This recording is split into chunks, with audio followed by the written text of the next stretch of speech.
Listen to me. What your plea cannot do, your praise can do. What your prayer cannot do, only your praise can do it. A king, you do not understand his power. A king, you do not know his capacity. A king you do not have faith in, you can't praise. When you praise, it will just be a praise, a casual praise. But when you praise a king that you know his capacity,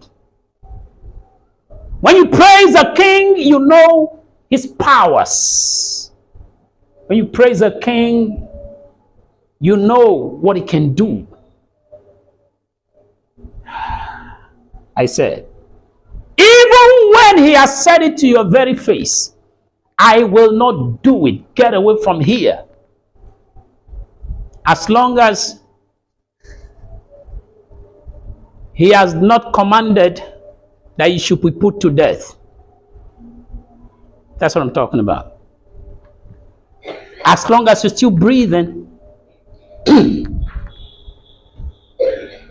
you're still praising. You're not praying, but you're praising. You're not begging, but you're praising. Because you know his capacity. And you know his capability. And you trust in that capacity. And then you begin to declare his praise. A time comes, he can no longer withhold the pride in that praise.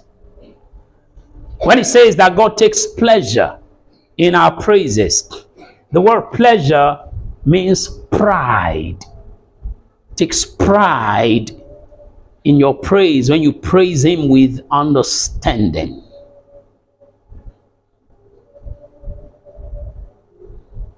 He takes pride in your praise when you praise him with understanding. When you praise him knowing who he is. When you praise him knowing his worth. When you praise him knowing his capacity. When you praise him knowing his capability. When you praise him knowing his powers. And you trust in that power. You trust in that capacity. You trust in that capability. Even when it seems like he has refused to do it.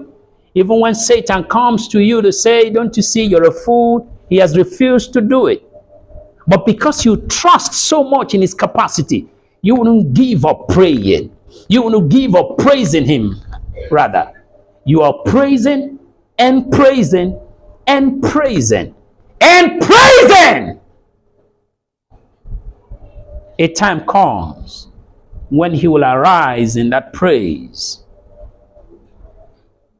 And he will do what prayers cannot do.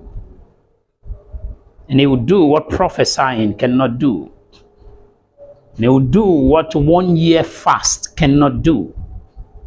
Can you please tell me how many years of fast would have pulled down the walls of Jericho? But just praise did.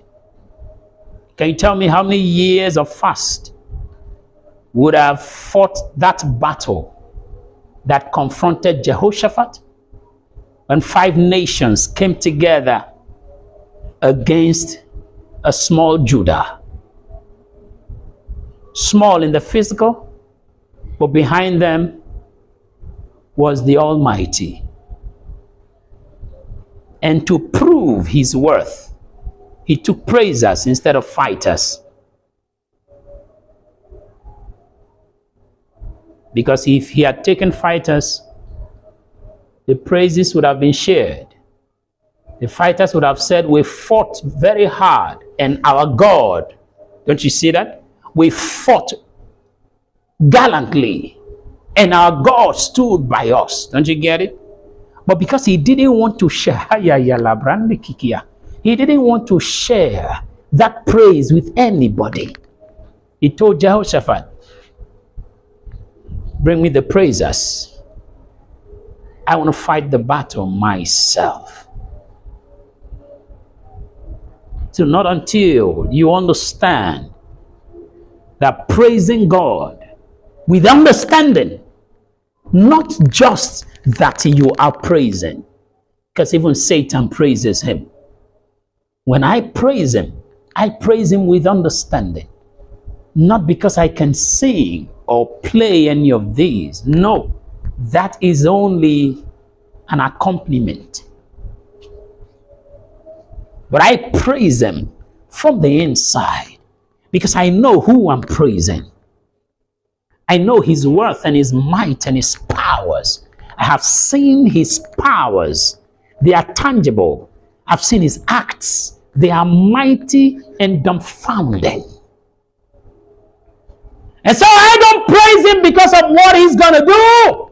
I praise him for who he is. Not until you go beyond praising God for what he can do or for what he will do and go beyond that. You're not praising him because he has promised to hear your prayer. You're not praising him because he has promised to bless you. You're not praising him because he has heard your prayer, because of what he has done. All that out of it, you're just praising him for him being God. When you get to that realm, then your praise will pull down every sort of wall of Jericho. Every sort, I said.